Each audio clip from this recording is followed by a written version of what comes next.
Hey there, Hofstra fans, and welcome to the WB Mason Coaches Report right here on GoHofstra.com. I'm Mark Weiner, joined as I am every week by the head coach of the Hofstra Pride Wrestling program, Dennis Papadatos. Coach, how's it going? Going good, every week on time.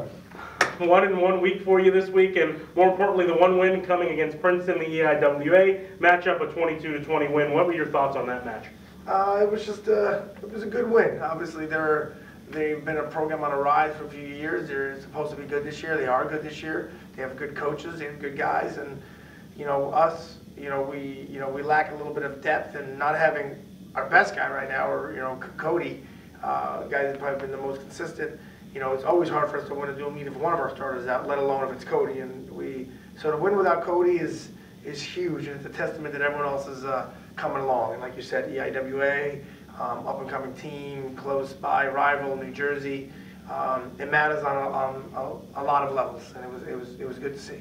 Jelani Collins getting the win there. How much have you seen him improve over the season? Same amount everyone else is seeing, right? He's doing a good job. He's getting better. He's winning positions. He's getting to his good positions, and he's putting people away. So he's definitely getting better. His results are finally getting close to his talent level, and there's a good amount left that people haven't seen yet. So we just got to keep working on squeezing it out of him. Brian Damon, at the point of Princeton, had 4 straight wins. How much has he really stepped up for your team as just a freshman? He's doing well. I told him on the bus he's been a spark plug, and it's always good, when your light guys are winning, especially if you start with that weight a lot. And he just brings, he's definitely doing a good job.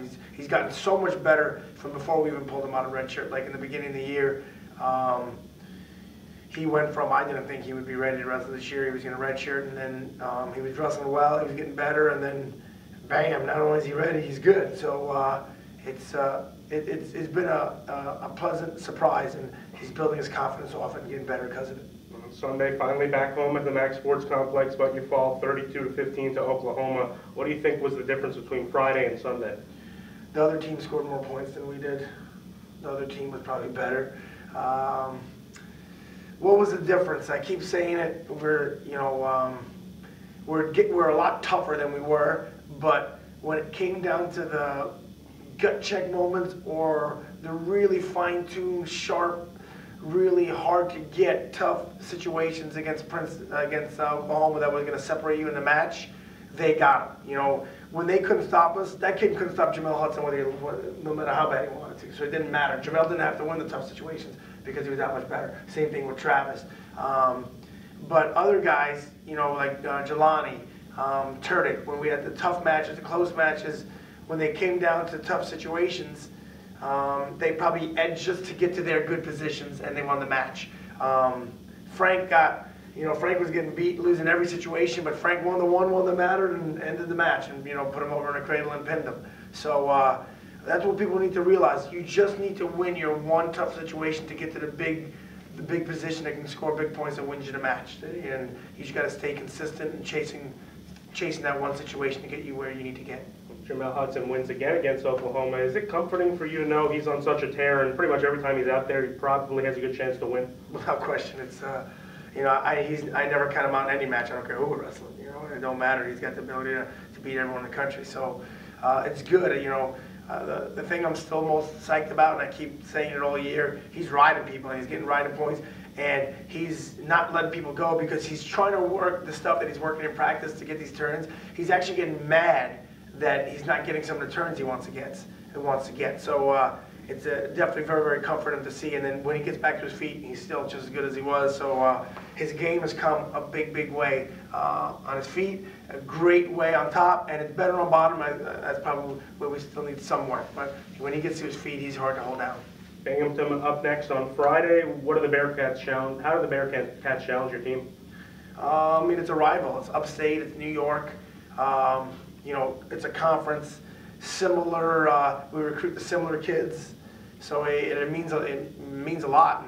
And you have your matchups, and they're on paper from what we returned, we were supposed to not be as good as we were last year, and they're better than they were last year. But we've done a good job of showing that. I don't know if we did take a step back from last year, and coming in, if you did the matchups early on paper, they had probably the advantage. But we're going in to win. We're going in to win big, and I expect to win, and I think the guys expect to win, and should be an interesting, conference foe battle. It's a rivalry, and my plan is to have no more rivals because we're so good that no one's our rival anymore. But we're not there yet, and we're working towards it. Finally, Coach, your key to getting that victory against an EIWA conference opponent? I think you know the answer. It's the same every week, but you want to ask you it anyway. Consistency and effort and what we do, and that's what we do every single day, and it comes to practice. Today we had a great practice of being consistent, of sticking to where we're good, doing what we want to do, and sticking to the little things. It doesn't matter that we're wrestling Binghamton and in the conference. It doesn't matter that it's in the New York AC. It don't matter that it's a big event because of the conference. We did the same thing in practice that we do if we were going to wrestle Oklahoma State, and if we're going to wrestle Sacred Heart, VMI, whatever team it is, we do the same things, and that same regularity brings comfort to guys, and it brings belief, and we're going to go out and execute on Friday. The head coach of the Hofstra Pride Wrestling Program, Dennis Papadatos, thanks so much for the time. Thanks for having me, man. I'm Mark Weiner. This has been the WB Mason Coaches Report right here on GoHofstra.com.